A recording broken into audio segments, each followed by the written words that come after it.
Hello, welcome back to my YouTube channel PSRCS tutorial. So this is a video of continuation chapter number 9 structured query language. Welcome to the session number 4.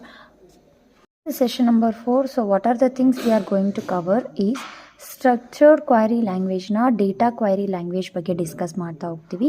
So SQL ಅಲ್ಲಿ ಬರ್ತಿರುವಂತಹ DQL language ಅಂದರೆ data query ಲ್ಯಾಂಗ್ವೇಜಲ್ಲಿ ಯಾವೆಲ್ಲ ಕಮಾಂಡ್ಸ್ಗಳು ಬರ್ತಾ ಇದೆ ಅಂದರೆ select statement ಮತ್ತು ಕ್ವೈರಿ ಯೂಸಿಂಗ್ ಡೇಟಾಬೇಸ್ ಆಫೀಸ್ ಅಂತೇಳಿ ಎರಡು ಕ್ವೈರೀಸ್ ಬರ್ತಾ ಇದೆ ಅಥವಾ ಎರಡು ಕಮಾಂಡ್ಸ್ಗಳು ಬರ್ತಾ ಇದೆ.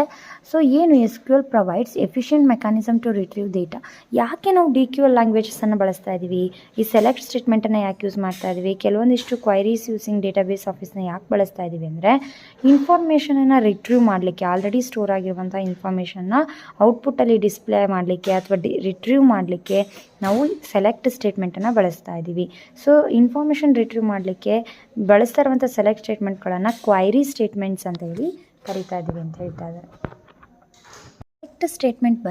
ಸೆಲೆಕ್ಟ್ ಸ್ಟೇಟ್ಮೆಂಟ್ನ ಎಸ್ಪೆಷಲಿ ಯಾವುದಕ್ಕೆ ಯೂಸ್ ಮಾಡ್ತಾ ಇದ್ದೀವಿ ಅಂದರೆ ಆಲ್ರೆಡಿ ಸ್ಟೋರ್ ಆಗಿರುವಂಥ ಡೇಟಾವನ್ನು ರಿಟ್ರೀವ್ ಮಾಡಲಿಕ್ಕೆ ಬಳಸ್ತಾ ಇದ್ದೀವಿ. ಸೊ ಯಾವ ರೀತಿ ಬಳಸ್ತಾ ಇದ್ದೀವಿ, ಸಿಂಟ್ಯಾಕ್ಸ್ನ ಯಾವ ರೀತಿ ಬರ್ಕೋಬೇಕು ಅಂದರೆ select attribute 1 attribute 2 from table name where condition. ಒಂದು ಕಂಪ್ಲೀಟಾಗಿ ಸ್ಟೋರ್ ಆಗಿರುವಂತಹ ಟೇಬಲಲ್ಲಿ ನಾವು ಕೆಲವೊಂದು ಆಟ್ರಿಬ್ಯೂಟ್ಸ್ಗಳನ್ನು ಮಾತ್ರ ರಿಟ್ರೀವ್ ಮಾಡಬೇಕು ಅನ್ನೋ ಸಿಚುವೇಷನಲ್ಲಿ ನಾವು ಸಿಂಟ್ಯಾಕ್ಸ್ ನಂಬರ್ 1 ಯೂಸ್ ಮಾಡ್ತಾ ಇದ್ದೀವಿ. ಅದೇ ರೀತಿ ಸಿಂಟ್ಯಾಕ್ಸ್ 2 ಅಲ್ಲಿ ಎಲ್ಲ ಪೂರ್ತಿ ಕಂಪ್ಲೀಟ್ ಟೇಬಲನ್ನು ನಾವು ಡಿಸ್ಪ್ಲೇ ಮಾಡಬೇಕು ಅಂದರೆ select star from table name ಅನ್ನೋದನ್ನು ಬಳಸ್ತಾ ಇದ್ದೀವಿ. ಸೊ ಕೆಲವೊಂದು ಆಟ್ರಿಬ್ಯೂಟ್ಸ್ಗಳನ್ನು ಮಾತ್ರ ಸ್ಪೆಸಿಫೈ ಮಾಡಬೇಕು ಅಂದಾಗ ಸಿಂಟ್ಯಾಕ್ಸ್ 1 ಆಗಿರುತ್ತೆ. ಇನ್ನು ಕಂಪ್ಲೀಟ್ ಟೇಬಲ್ನ ರಿಟ್ರೀವ್ ಮಾಡಬೇಕು ಅಂದಾಗ ಸಿಂಟ್ಯಾಕ್ಸ್ ನಂಬರ್ 2 ಯೂಸ್ ಮಾಡ್ತಾ ಇದ್ದೀವಿ. ಸೊ ಸ್ಟಾರ್ ಅನ್ನೋದನ್ನು ಬಳಸಿದ್ದೀವಿ. ಇಲ್ಲಿ ಸ್ಟಾರ್ ಅನ್ನೋದು ಆಲ್ ಅನ್ನೋದನ್ನು ರೆಪ್ರೆಸೆಂಟ್ ಮಾಡ್ತಾ ಇದೆ. DQL ಡೇಟಾ ಕ್ವೈರಿ ಲ್ಯಾಂಗ್ವೇಜಸಲ್ಲಿ ಎರಡು ಕಮಾಂಡ್ಸ್ ಅಂತ ಹೇಳಿದ್ವಿ, ಒಂದು ಸೆಲೆಕ್ಟ್ ಮತ್ತೊಂದು ಕ್ವೈರಿ ಯೂಸಿಂಗ್ ಡೇಟಾಬೇಸ್ ಆಫೀಸ್ ಅಂತ. ಎಗೇನ್ ಡೇಟಾಬೇಸ್ ಆಫೀಸಲ್ಲಿ ಕೆಲವೊಂದಿಷ್ಟು ಕ್ವೈರೀಸ್ಗಳನ್ನು ನಾವು ನೋಡ್ತಾ ಹೋಗ್ಬೋದು. ಫಸ್ಟ್ ಒನ್ ಬಂದು ರಿಟ್ರೀವ್ ಸೆಲೆಕ್ಟೆಡ್ ಕಾಲಮ್ಸ್. ಕೆಲವೊಂದು ಕಾಲಮ್ಸ್ಗಳನ್ನು ಮಾತ್ರ ರಿಟ್ರೀವ್ ಮಾಡೋದಾದರೆ renaming of columns, distinct clause, where clause, membership operator in handling null values, order by clause ಮತ್ತು ಸಬ್ಸ್ಟ್ರಿಂಗ್ ಪ್ಯಾಟ್ರನ್ ಮ್ಯಾಚಿಂಗ್ ಅಂತೇಳಿ. Let us see one by one. Using database ಆಫೀಸಲ್ಲಿ ಮೊದಲನೇ command ಬಂದು retrieved selected columns ಅಂತೇಳಿ. So ಇದನ್ನು explain ಮಾಡಲಿಕ್ಕೆ ಒಂದು example ಟೇಬಲ್ನ ತೊಗೊಂಡಿದ್ದೀವಿ. ಹೋಪ್ ನಿಮಗೆ ಕಾಣಿಸ್ತಾ ಇರ್ಬೋದು ಪಕ್ಕದಲ್ಲಿ ಟೇಬಲ್ಲು. ಒಂದು ಎಂಪ್ಲಾಯಿ ಟೇಬಲ್ನ ತೊಗೊಂಡಿದ್ದೀವಿ. ಎಂಪ್ಲಾಯಿ ನಂಬರ್ ಇದೆ, ಎಂಪ್ಲಾಯಿ ನೇಮ್ ಇದೆ, ಸ್ಯಾಲರಿ ಇದೆ, ಬೋನಸ್ ಇದೆ ಮತ್ತು ಡಿಪಾರ್ಟ್ಮೆಂಟ್ ID ಇದೆ. ರಿಟ್ರೀವ್ ಸೆಲೆಕ್ಟೆಡ್ ಕಾಮನ್ ಅಂದರೆ ಒಂದು ಕಂಪ್ಲೀಟ್ ಟೇಬಲಲ್ಲಿ ಕೆಲವೊಂದು ಆಟ್ರಿಬ್ಯೂಟ್ಸನ್ನು ಮಾತ್ರ ರಿಟ್ರೀವ್ ಮಾಡಬೇಕು ಅಂದಾಗ ನಾವು ರಿಟ್ರೀವ್ ಸೆಲೆಕ್ಟೆಡ್ ಕಾಲಮ್ನ ಬಳಸ್ತಾ ಇದ್ದೀವಿ. ಸೊ ಹೇಗೆ ಬರ್ಕೊಳ್ತಾ ಇದ್ದೀವಿ, example select EMP number from employee ಅಂದರೆ ಎಂಪ್ಲಾಯಿ ದ ಟೇಬಲ್ ನೇಮ್ ಬಂದು ಎಂಪ್ಲಾಯಿ ಅಂತೇಳಿ. ಸೊ ಇಲ್ಲಿ ಸೆಲೆಕ್ಟ್ ಮಾಡ್ತಾ ಇದ್ದೀವಿ ಏನನ್ನು ಮಾತ್ರ ಅಂದರೆ ಎಂಪ್ಲಾಯಿ ನಂಬರ್ ಮಾತ್ರ ಸಾಕು ಅಂತೇಳಿ. ಸೊ ಹಾಗಾಗಿ ಔಟ್ಪುಟ್ ಬಂದು ಎಂಪ್ಲಾಯಿ ನಂಬರ್ 1 2 101 102 103 104 ಮತ್ತು 105 ಆಗಿರುತ್ತೆ. So this is the first query using database office ಆಗಿರುತ್ತೆ. ಒಂದು ರೀನೇಮಿಂಗ್ ಆಫ್ ಕಾಲಮ್ಸ್. ರೀನೇಮಿಂಗ್ ಅಂದರೆ ಆಲ್ರೆಡಿ ನೇಮ್ ಆಗಿರುವಂತಹ ಕಾಲಮ್ಗಳ ನೇಮನ್ನು ಬದಲಾವಣೆ ಮಾಡುವಂಥದ್ದು. ಫಾರ್ ಎಕ್ಸಾಂಪಲ್ ಇಲ್ಲಿ ಎಂಪ್ಲಾಯಿ ಟೇಬಲಲ್ಲಿ ನೇಮ್ ಅಂತ ಕಾಲಮ್ ಇದೆ, ಅಂದರೆ ಈ ನೇಮ್ ಅಂತ ಕಾಲಮ್ ಇದೆ. ಆ ಈ ನೇಮನ್ನು ಏನಂತ ಚೇಂಜ್ ಮಾಡ್ತಾ ಇದ್ದಾರೆ, ನೇಮ್ ಅಂತ ಚೇಂಜ್ ಮಾಡ್ತಾ ಇದ್ದಾರೆ. ಸೊ ಇಲ್ಲಿ ಚೇಂಜ್ ಮಾಡ್ತಾ ಇರುವಂಥದ್ದನ್ನು ಡಿಸ್ಪ್ಲೇ ಮಾಡಲಿಕ್ಕೆ ಯಾವ ರೀತಿ ನಾವು ಸ್ಟೇಟ್ಮೆಂಟನ್ನು ಬರ್ಕೊಳ್ತಾ ಇದ್ದೀವಿ, ನಾವು ಸೆಲೆಕ್ಟ್ ಮಾಡ್ತಾ ಇದ್ದೀವಿ ಯಾವ ಕಾಲಮನ್ನು, ಈ ನೇಮ್ ಅನ್ನೋ ಕಾಲಮನ್ನು. ಆದರೆ ನಮಗೆ ಔಟ್ಪುಟ್ಟಲ್ಲಿ ಯಾವ ಥರ ಕಾಣಿಸ್ಬೇಕು, ಈ ನೇಮ್ ಅನ್ನೋದು ಈ ನೇಮ್ ಆ್ಯಸ್ ನೇಮ್ ಅಂತ ಕನ್ವರ್ಟ್ ಮಾಡ್ತಾ ಇದ್ದೀವಿ, ಅಂದರೆ ರೀನೇಮ್ ಮಾಡ್ತಾ ಇದ್ದೀವಿ. ಈ ನೇಮ್ ಅಂತ ನೇಮ್ ಇತ್ತು, ಇವಾಗ ಅದನ್ನು ನಾವು ರೀನೇಮ್ ಮಾಡಿದಾಗ ನೇಮ್ ಅಂತ ಆಯಿತು. ಯಾವ ಟೇಬಲಿಂದ, ಫ್ರಮ್ ಎಂಪ್ಲಾಯಿ ಟೇಬಲಿಂದ ನಾವು ರಿಟ್ರೀವ್ ಮಾಡ್ತಾ ಇದ್ದೀವಿ. ಆ ಎಂಪ್ಲಾಯಿ ಟೇಬಲಲ್ಲಿರುವಂಥ ಈ ನೇಮಿನ ಆಟ್ರಿಬ್ಯೂಟ್ ವ್ಯಾಲ್ಯೂಸ್ ಪೂರ್ತಿ ಕೂಡ ಏನಾಗುತ್ತೆ, ಡಿಸ್ಪ್ಲೇ ಆಗುತ್ತೆ. ಸೊ ಈ ರೀತಿ ವರ್ಕೌಟ್ ಮಾಡಲಿಕ್ಕೆ ರೀನೇಮಿಂಗ್ ಆಫ್ ಕಾಲಮ್ಸ್ ಆಟ್ರಿಬ್ಯೂಟನ್ನು ತಗೊಳ್ತಾ ಇದೆ. ರೀನೇಮಿಂಗ್ ಆಫ್ ಕಾಲಮ್ಸ್ ಕಮಾಂಡನ್ನು ಬಳಸ್ತಾ ಇದ್ದೀವಿ. ಒಂದು ಬಂದು ಡಿಸ್ಟಿಂಕ್ಟ್ ಕ್ಲೌಸ್ ಅಂದರೆ ಯೂನಿಕ್ ಅಂತ. ಡಿಸ್ಟಿಂಕ್ಟ್ ಅಂದರೆ ಏನು, ಯೂನಿಕ್ ಆಗಿರುವಂಥ ವ್ಯಾಲ್ಯೂಸ್ಗಳನ್ನು ಮಾತ್ರ ರಿಟ್ರೀವ್ ಮಾಡಬೇಕು. ರಿಪೀಟೆಡ್ ವ್ಯಾಲ್ಯೂಸ್ಗಳ ನೇಮ್ಸ್ಗಳು ಬೇಡ ಅಥವಾ ವ್ಯಾಲ್ಯೂಸ್ಗಳು ಬೇಡ ಅನ್ನೋ ಸಿಚುವೇಷನ್ಗಳಲ್ಲಿ ನಾವೇನು ಮಾಡ್ತಾ ಇದ್ದೀವಿ, ಡಿಸ್ಟಿಂಕ್ಟ್ ಅನ್ನೋ ವರ್ಡನ್ನು ಬಳಸ್ತಾ ಇದ್ದೀವಿ. The select statement when combined with a distinct clause returns records without repetitions. Repeat ಆಗಿರುವಂಥ ವ್ಯಾಲ್ಯೂಸ್ಗಳನ್ನು ರಿಮೂವ್ ಮಾಡಲಿಕ್ಕೆ.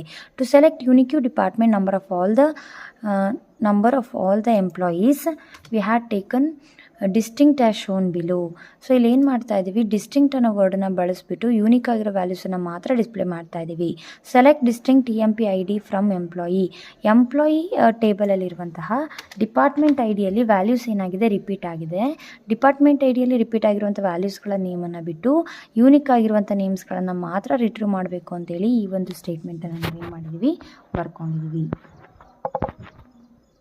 ವೇರ್ ಕ್ಲೌಸ್ ಅಂತೇಳಿ, ವೇರ್ ಕ್ಲೌಸ್ ಅನ್ನೋದನ್ನು ಕಂಡೀಷನಿನ ಜೊತೆಗೆ ನಾವು ಬಳಸ್ತೀವಿ. ಇಲ್ಲಿ ಏನಪ್ಪ ಅಂತ ಹೇಳಿದ್ರೆ ಡಿಸ್ಟಿಂಕ್ಟ್ ಆಗಿರುವಂತಹ ಸ್ಯಾಲ್ರೀಸ್ ಬೇಕು, but based upon the department ID. D01 ಅನ್ನೋ ಡಿಪಾರ್ಟ್ಮೆಂಟ್ ಐಡಿದು ಡಿಸ್ಟಿಂಕ್ಟ್ ಆಗಿರುವಂಥ ವ್ಯಾಲ್ಯೂಸ್ ಸ್ಯಾಲ್ರಿ ಬೇಕು. ಸ್ಯಾಲ್ರಿ ಏನಾಗಿದೆ, ಯೂನಿಕ್ ಆಗಿದೆ. D01 2 ಡಿಪಾರ್ಟ್ಮೆಂಟ್ಸ್ ಇದೆ, ಎರಡರದ್ದು ಯೂನಿಕ್ಕು ಸ್ಯಾಲ್ರಿ ಇದೆ. ಒಂದು D01 ಸ್ಯಾಲ್ರಿ ಒಂದು ಬಂದು 60,000 ಇದೆ, ಮತ್ತೊಂದು ಬಂದು 45,000 ಇದೆ. ಸೊ ಎರಡೂ ಕೂಡ ಏನಾಗ್ತದೆ, ಇಲ್ಲಿ ಡಿಸ್ಪ್ಲೇ ಆಗ್ತದೆ. ಸೊ ಈಗ ವೇರ್ ಕ್ಲೌಸ್ ಅನ್ನೋದನ್ನ ಎಲ್ಲಿ ಬಳಸ್ತಾ ಇದ್ದೀವಿ ಅನ್ನೋದು, ನಾವು ಕಂಡೀಷನ್ನ ಸ್ಪೆಸಿಫೈ ಮಾಡುವಾಗ ಮಾತ್ರ ನಾವು ವೇರ್ ಕ್ಲೌಸನ್ನು ಬಳಸ್ತಾ ಇದ್ದೀವಿ. ಒಂದು ಬಂದು ಮೆಂಬರ್ಶಿಪ್ ಆಪರೇಟರ್ ಇನ್ ಅಂತೇಳಿ. ಸೊ ಇನ್ ಆಪರೇಟರ್ನ ಮತ್ತು ನಾಟ್ ಇನ್ ಆಪರೇಟರ್ನ ಬಳಸಲಿಕ್ಕೆ ಈ ಒಂದು ಮೆಂಬರ್ಶಿಪ್ ಆಪರೇಟರ್ನ ತೊಗೊಳ್ತಾ ಇದ್ದೀವಿ, ಅಥವಾ ಇನ್ ಮತ್ತು ನಾಟ್ ಇನ್ನನ್ನು ನಾವು ಮೆಂಬರ್ಶಿಪ್ ಆಪರೇಟರ್ ಅಂತ ಕರಿತಾ ಇದ್ದೀವಿ. ಯಾವಾಗ ಟ್ರೂ ಮತ್ತು ವ್ಯಾಲ್ಯೂಸ್ ಫಾಲ್ಸ್ ಅನ್ನೋ ಕಂಡೀಷನ್ ಸಿಚುವೇಷನ್ಸ್ಗಳಲ್ಲಿ ನಾವು ಈ ಮೆಂಬರ್ಶಿಪ್ ಆಪರೇಟರ್ಗಳನ್ನು ಬಳಸ್ತಾ ಇದ್ದೀವಿ. The in operator compares a value with A set of values and the returns true if the value belongs. ನಾವು ತೊಗೊಂಡಿರುವಂಥ ವ್ಯಾಲ್ಯೂಸ್ ಅದರಲ್ಲಿ ಇದೆ ಅಂದಾಗ ಟ್ರೂ ಅಂತ ರಿಟರ್ನ್ ಮಾಡುತ್ತೆ. ನಾವು ತೊಗೊಂಡಿರೋಂಥ ವ್ಯಾಲ್ಯೂಸ್ ಅದರಲ್ಲಿ ಇಲ್ಲ ಅಂದಾಗ ಫಾಲ್ಸ್ ಅಂತ ರಿಟರ್ನ್ ಮಾಡುತ್ತೆ. ನಾವು ಅಲ್ಲಿರೋ ವ್ಯಾಲ್ಯೂಸನ್ನ ಬಿಟ್ಟು ತೊಗೋಬೇಕು ಅಂದಾಗ ನಾಟ್ ಇನ್ ಆಪರೇಟರ್ಗಳನ್ನು ನಾವು ಬಳಸ್ತಾ ಇದ್ದೀವಿ. ಫಸ್ಟ್ ಎಕ್ಸಾಂಪಲ್ನ ನೋಡಿ, select star from employee where department ID D01 D02 D04 ಎಲ್ಲದ್ರದ್ದು ವ್ಯಾಲ್ಯೂಸ್ ಡಿಸ್ಪ್ಲೇ ಆಗಬೇಕು. ಯಾವ್ದ್ಯಾವ್ದ್ರದ್ದು ಅಂದರೆ ಡಿಪಾರ್ಟ್ಮೆಂಟಿನ ವ್ಯಾಲ್ಯೂಸ್ ಯಾವ್ದು ಕೊಟ್ಟಿದ್ದೀವಲ್ಲ, D01 D02 ಮತ್ತು D04 ಅವ್ರು 3 ಜನದ ಮಾತ್ರ ಕಂಪ್ಲೀಟ್ ಡೀಟೇಲ್ಸ್ ಬೇಕು ಅಂತ ಹೇಳ್ತಾ ಇದ್ದಾರೆ. ಅದೇ ಎಕ್ಸಾಂಪಲ್ 2 ಬಂದು select star from employee where department ID number not in. ಯಾರ್ದು ಡಿಪಾರ್ಟ್ಮೆಂಟ್ ID D01 ಮತ್ತು D02 ಇದೆಯೋ ಅವ್ರದ್ದು ಬೇಡ, ಇನ್ನು ಮಿಕ್ದವ್ರದ್ದು ಎಲ್ಲರದ್ದು ಬೇಕು ಅನ್ನೋ ಒಂದು ಮೀನಿಂಗ್ ಕೊಡುವಂಥ ವರ್ಡು ನಾಟ್ ಇನ್ ಆಗಿರುತ್ತೆ. ಸೊ ಈ ರೀತಿ ಸಿಚುವೇಶನ್ಗಳಲ್ಲಿ ಇನ್ ಮತ್ತು ನಾಟ್ ಇನ್ ಆಪರೇಟರ್ನ ಮೆಂಬರ್ಶಿಪ್ ಆಪರೇಟರ್ ಆಗಿ ಬಳಸ್ತಾ ಇದ್ದೀವಿ. ಒಂದು ಬಂದು ಆರ್ಡರ್ ಬೈ ಕ್ಲೌಸ್. ಈ ಆರ್ಡರ್ ಬೈ ಕ್ಲೌಸ್ ಅಂದರೆ ನೇಮಲ್ಲೇ ಇದೆ, ವ್ಯಾಲ್ಯೂಸ್ಗಳನ್ನು ಒಂದು ಆರ್ಡರಲ್ಲಿ ಅರೇಂಜ್ ಮಾಡೋದು. ಯಾವ ಥರ ಆರ್ಡರು, ಒಂದು ಅಸೆಂಡಿಂಗ್ ಆರ್ಡರ್ ಆಗಿರ್ಬೋದು, ಮತ್ತೊಂದು ಡಿಸೆಂಡಿಂಗ್ ಆರ್ಡರ್ ಆಗಿರ್ಬೋದು. ನಾವು ಯಾವುದಾದ್ರೂ ಒಂದು ಕಾಲಮನ್ನು ರೆಫರೆನ್ಸ್ ಆಗಿ ಇಟ್ಕೊಂಡು ಆರ್ಡರಲ್ಲಿ ಅಸೈನ್ ಮಾಡಬೇಕಾಗಿದೆ. ಅಸೆಂಡಿಂಗ್ ಆರ್ಡರ್ ಮಾಡಬೇಕು ಅಂದರೆ ನಾವು ಬೈ ಡಿಫಾಲ್ಟಾಗಿ ಆರ್ಡರ್ ಬೈ ಅನ್ನೋ ಒಂದು ವರ್ಡನ್ನು ಯೂಸ್ ಮಾಡಿದ್ರೆ ಸಾಕು, ಅದು ವ್ಯಾಲ್ಯೂಸು ಅಸೈನಿಂಗ್ ಆರ್ಡರ್ಲಿ ಅಸೈನ್ ಆಗ್ತಾ ಹೋಗುತ್ತೆ. ಅದೇನಾದರೂ ನಾವು ಡಿಸೆಂಡಿಂಗ್ ಆರ್ಡರಲ್ಲಿ ಮಾಡಬೇಕು ಅಂದಾಗ we have to specify a word called DESC ಅನ್ನೋ ಪದವನ್ನು ಬಳಸಿದಾಗ, ಆ ಆರ್ಡರ್ ಬೈ ಅನ್ನೋ ಜೊತೆಗೆ DESC ಅನ್ನೋದನ್ನು ಬಳಸಿದಾಗ ಅದೇನಾಗುತ್ತೆ, ಡಿಸೆಂಡಿಂಗ್ ಆರ್ಡ್ರಲ್ಲಿ ಅರೇಂಜ್ ಆಗ್ತಾ ಹೋಗುತ್ತೆ. So order by defaultly it will set it to the descending order. If you need to change it to the descending order, it need have to keep the word as a DESC ಅನ್ನೋ ವರ್ಡನ್ನು ನೀವು ಬಳಸಬೇಕಾಗತ್ತೆ. ಒಂದು handling null values. ಒಂದು ಟೇಬಲಲ್ಲಿ ನಲ್ ವ್ಯಾಲ್ಯೂಸನ್ನು ನಾವು handle ಮಾಡಲಿಕ್ಕೆ handling null values ಅಂತ ತೊಗೊಂಡಿದ್ದೀವಿ. ಇಲ್ಲಿ ನಾವು ತೊಗೊಂಡಿರುವಂಥ ಎಕ್ಸಾಂಪಲ್ ಎಂಪ್ಲಾಯಿ ಟೇಬಲಲ್ಲಿ ಸ್ವಲ್ಪ ನಾನು ಚೇಂಜಸನ್ನು ಮಾಡಿದ್ದೀನಿ, ಬಿಫೋರ್ ಟೇಬಲ್ ಮತ್ತು ಈಗ ಆಫ್ಟರ್ ಟೇಬಲ್ಗೆ. ಈಗ 6th ಟೇಬಲಲ್ಲಿ ಅಂದರೆ 6th ಆರ್ಡರ್ ಬೈ ಕ್ಲೌಸಲ್ಲಿ ನಾವು ಬೋನಸಲ್ಲಿ ನಲ್ ಅಂತ ತೊಗೊಂಡಿರಲಿಲ್ಲ. ಆದರೆ ಇವಾಗ ನಾವೇನು ಮಾಡಿದ್ದೀವಿ, ನಿಮಗೆ ತೋರಿಸ್ಲಿಕ್ಕೋಸ್ಕರ ಬೋನಸಲ್ಲಿ ನಾನು ನಲ್ ಅನ್ನೋ ವ್ಯಾಲ್ಯೂನ ಸ್ಪೆಸಿಫೈ ಮಾಡ್ಕೊಂಡಿದ್ದೀನಿ. ಸೊ ಹ್ಯಾಂಡ್ಲಿಂಗ್ ನಲ್ ವ್ಯಾಲ್ಯೂಸಲ್ಲಿ ಏನಾಗ್ತಾ ಇದೆಯಪ್ಪ ಅಂತ ಹೇಳಿದ್ರೆ, SQL supports special values called ನಲ್. ನಲ್ ಅನ್ನೋದು ಏನನ್ನು ಮೀನಿಂಗ್ ಕೊಡ್ತಾ ಇದೆ, ವ್ಯಾಲ್ಯೂಸು ಮಿಸ್ ಆಗಿದೆ ಅಂತ ಮೀನಿಂಗ್ ಕೊಡ್ತಾ ಇದೆ, ಅಥವಾ ನಮಗೆ ವ್ಯಾಲ್ಯೂ ಅದ್ರ ಬಗ್ಗೆ ಗೊತ್ತಿಲ್ಲ ಅಂತಲೂ ಮೀನಿಂಗ್ ಕೊಡ್ತಾ ಇದೆ. ಸೊ ಅಂಥ ಸಿಚುವೇಶನ್ಗಳಲ್ಲಿ ವ್ಯಾಲ್ಯೂಸು ಮೀನಿಂಗ್ ಈ ರೀತಿ ಕೊಟ್ಟರೆ, ಆಪರೇಟರ್ ಏನಾದರೂ ಪರ್ಫಾರ್ಮ್ ಮಾಡುವಂಥ ಸಿಚುವೇಷನಲ್ಲಿ ನಾವೇನಾದರೂ ಬೋನಸ್ಸಿಗೆ ನಲ್ ಕೊಟ್ಟಿದ್ದೀವಿ, ಸ್ಯಾಲ್ರಿಗೆ 34,000 ಕೊಟ್ಟಿದ್ದೀವಿ. ಟೋಟಲ್ ಸ್ಯಾಲ್ರಿ ನಾನು ಏನಾದರೂ ಆ್ಯಡ್ ಮಾಡಬೇಕು ಅಂದರೆ ಸ್ಯಾಲ್ರಿ ಪ್ಲಸ್ ಬೋನಸ್ ಮಾಡಬೇಕಾಗತ್ತೆ. 34,000 ಪ್ಲಸ್ ನಲ್ ಮಾಡಿದಾಗ ವ್ಯಾಲ್ಯೂ ಏನು ರಿಟ್ರೀವ್ ಆಗುತ್ತೆ, ನಲ್ ಅಂತಲೇ ರಿಟ್ರೀವ್ ಆಗುತ್ತೆ. ಅಂದರೆ ಇವ್ರು ಏನು ಹೇಳ್ತಾ ಇದ್ದಾರೆ, ನೀವು ನಲ್ ಅನ್ನೋ ಆಪರೇಟರ್ನ ಯಾವುದಾದ್ರು ನಂಬರ್ನ ಜೊತೆಗೆ ಆಪ್ರೇಟ್ ಮಾಡ್ತಾ ಇದ್ದರೆ, ಫಾರ್ ಎಕ್ಸಾಂಪಲ್ 5 + ನಲ್ = ಅಂತಂದರೆ ಆನ್ಸರ್ ಏನಾಗುತ್ತೆ, ನಲ್ಲೇ ಆಗುತ್ತೆ. ಯಾವುದಾದ್ರೂ ನಂಬರ್ನ ಜೊತೆಗೆ ಆಪ್ರೇಟರ್ನ ಬಳಸಿದಾಗ ನಲ್ಲಿನ ಜೊತೆಗೆ ವ್ಯಾಲ್ಯೂ ಕೂಡ ಏನಾಗ್ತದೆ, ನಲ್ ಆಗ್ತಾ ಇದೆ ಅಂತ ಹೇಳಿ ಹೇಳ್ತಾ ಇದ್ದಾರೆ. Select E name from employee where bonus is not null and department ID = D01. ನೀವು ವ್ಯಾಲ್ಯೂನ ಕ್ಯಾಲ್ಕುಲೇಟ್ ಮಾಡಿ ಯಾವ ವ್ಯಾಲ್ಯೂವಲ್ಲಿ ವ್ಯಾಲ್ಯೂವಲ್ಲಿ ನಲ್ ಅನ್ನೋದಿಲ್ಲ. ಡಿಪಾರ್ಟ್ಮೆಂಟ್ ID D01 ರೆಫರೆನ್ಸ್ ಆಗಿಟ್ಕೊಂಡು ಅವೆರಡರಲ್ಲಿ ಯಾವುದ್ರಲ್ಲಿ ನಲ್ಲಿಲ್ಲೋ ಅದಕ್ಕೆ ಮಾತ್ರ ವ್ಯಾಲ್ಯೂನ ನೀವೇನು ಮಾಡಿ ಬೋನಸನ್ನು ಆ್ಯಡ್ ಮಾಡಿ ಅಂತ ಹೇಳಿ ಹೇಳ್ತಾ ಇದ್ದಾರೆ. ಸೊ ಈ ರೀತಿಯಾಗಿ ನಲ್ ಅನ್ನೋದು ಏನಪ್ಪ ಅಂತ ಅಂದರೆ ಇವ್ರು ಏನು ಹೇಳಕ್ಕೆ ಹೊರಟಿದ್ದಾರೆ, ನಲ್ ಅನ್ನೋ ವ್ಯಾಲ್ಯೂವು ಆಪ್ರೇಟರ್ ಕ್ಯಾಲ್ಕುಲೇಷನ್ ಏನಾದರೂ ಪರ್ಫಾರ್ಮೆನ್ಸ್ ಜೊತೆಗೆ ಬಂದಾಗ ನಲ್ ಅನ್ನೋದು ಬಂತು ಅಂದರೆ ಆನ್ಸರ್ ಕೂಡ ನಲ್ಲೇ ಆಗಿರುತ್ತೆ ಅಂತ ಹೇಳಿ ಹೇಳ್ತಾರೆ. ಬಂದು ಸಬ್ಸ್ಟ್ರಿಂಗ್ ಪ್ಯಾಟ್ರನ್ ಮ್ಯಾಚಿಂಗ್. ಏನು ಸಬ್ಸ್ಟ್ರಿಂಗ್ ಪ್ಯಾಟ್ರನ್ ಮ್ಯಾಚಿಂಗ್? ಒಂದು ಸ್ಟ್ರಿಂಗಲ್ಲಿ ಮತ್ತೆ ಎಗೈನ್ ನಾವು ಕೆಲವೊಂದು ಕ್ಯಾರೆಕ್ಟರ್ಸ್ಗಳನ್ನು ತೊಗೊಳ್ತಾ ಇದ್ದರೆ ಅದನ್ನು ಸಬ್ಸ್ಟ್ರಿಂಗ್ ಅಂತ ಕರಿತೀವಿ. ಅಂದರೆ ತೊಗೊಂಡಿರುವಂಥ ಕ್ಯಾರೆಕ್ಟರ್ಸಲ್ಲೇ ಕೆಲವೊಂದಿಷ್ಟು ಕ್ಯಾರೆಕ್ಟರ್ಸ್ಗಳನ್ನು ಮೆನ್ಷನ್ ಮಾಡಲಿಕ್ಕೆ ಸಬ್ಸ್ಟ್ರಿಂಗ್ ಅಂತ ತೊಗೊಂಡಿದ್ವಿ. Fine matching of only a few characters or values in column values is called substring pattern matching. ತೊಗೊಂಡಿರುವಂಥ ವ್ಯಾಲ್ಯೂಸ್ಗಳಲ್ಲಿ ಕೆಲವೊಂದು ಕ್ಯಾರೆಕ್ಟರ್ಸ್ಗಳನ್ನು ಮ್ಯಾಚ್ ಮಾಡಲಿಕ್ಕೆ ನಾವು ಸಬ್ಸ್ಟ್ರಿಂಗ್ ಪ್ಯಾಟ್ರನ್ ಮ್ಯಾಚಿಂಗ್ ಅಂತ ಕರಿತಾ ಇದ್ವಿ. ಇದನ್ನು ಬಳಸಲಿಕ್ಕೆ ಯಾವ ಆಪ್ರೇಟರ್ನ ಬಳಸ್ತಾ ಇದ್ದೀವಿ ಅಂದರೆ = ಆಪ್ರೇಟರ್ನ ನಾವು ಬಳಸ್ತಾ ಇಲ್ಲ. ಅದರ ಬದಲಾಗಿ ನಾವು ಪರ್ಸೆಂಟೇಜ್ ಆಗಿರ್ಬೋದು, ಅಂಡರ್ಸ್ಕೋರ್ ಆಗಿರ್ಬೋದು, ಈ ಒಂದು ಕ್ಯಾರೆಕ್ಟರ್ಸ್ಗಳನ್ನು ಬಳಸ್ತಾ ಇದ್ದೀವಿ. ಮತ್ತು ಲೈಕ್ ಅನ್ನೋ ಆಪ್ರೇಟರ್ ಕೂಡ ಬಳಸ್ತಾ ಇದ್ದೀವಿ ಅಂತ ಹೇಳಿ ಹೇಳ್ತಾ ಇದ್ದಾರೆ.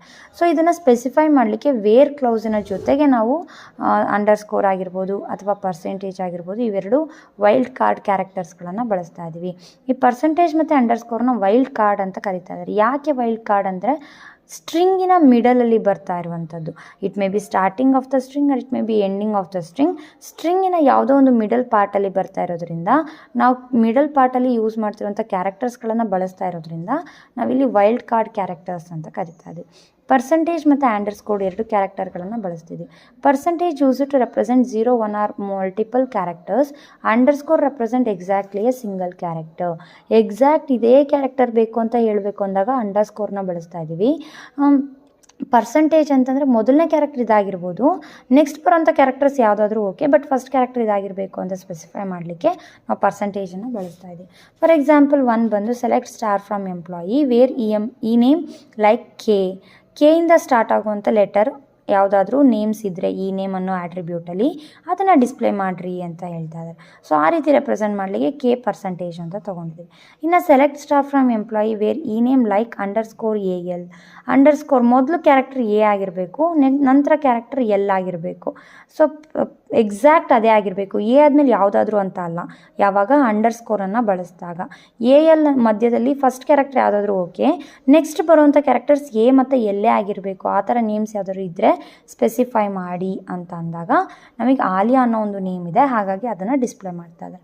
ಇನ್ನು ನೆಕ್ಸ್ಟ್ ಬಂದು select star from employee where E name like percentage SE percentage. ಅಂದರೆ ನೀವು ತೊಗೊಂಡಿರುವಂಥ ನೇಮ್ಸಲ್ಲಿ ಎಲ್ಲಾದರೂ ಕೂಡ SE ಅಂತ ಬಂದಿದ್ದರೆ okay. It may be starting or it may be middle or it may be last. ನೀವು ತೊಗೊಂಡಿರುವಂಥ ಈ ನೇಮಿನ ನೇಮ್ಸ್ಗಳಲ್ಲಿ SE ಅಂತ ಬಂದಿದೆಯಾ ನೋಡಿ. SE ಅಂತ ಬಂದಿದ್ದರೆ ಆ ನೇಮ್ಸ್ಗಳನ್ನು ಡಿಸ್ಪ್ಲೇ ಮಾಡಲಿ ಅಂತ ಹೇಳಲಿಕ್ಕೆ ಲೈಕ್ ಆಪರೇಟರ್ ಜೊತೆಗೆ ಪರ್ಸೆಂಟೇಜನ್ನು ತೊಗೊಂಡಿದ್ದೀವಿ. ಸೊ SE ಅಂತ ನೇಮು ಜೋಸೆಫ್ ಅಂತ ಇದೆ. ಸೊ ಆ ನೇಮ್ ಏನಾಗುತ್ತೆ ಇಲ್ಲಿ ಡಿಸ್ಪ್ಲೇ ಆಗ್ತದೆ. ಸೊ ಒಂದು ಜೋಸೆಫ್ ಅನ್ನೋದು ಸ್ಟ್ರಿಂಗು, ಅದರೊಳಗಡೆ SE ಅನ್ನೋದು ಏನಾಗ್ತದೆ ಸಬ್ಸ್ಟ್ರಿಂಗ್ ಆಗ್ತದೆ. ಅದನ್ನು ನಾವೇನು ಮಾಡ್ತಾ ಇದ್ದೀವಿ ಮ್ಯಾಚ್ ಮಾಡಿ ಡಿಸ್ಪ್ಲೇ ಮಾಡ್ತಾ ಇದ್ದೀವಿ. ಹಾಗಾಗಿ ಇದನ್ನು ಸಬ್ಸ್ಟ್ರಿಂಗ್ ಪ್ಯಾಟ್ರನ್ ಮ್ಯಾಚಿಂಗ್ ಅಂತ ಹೇಳಿ ಕರೀತಾ ಇದ್ದಾರೆ.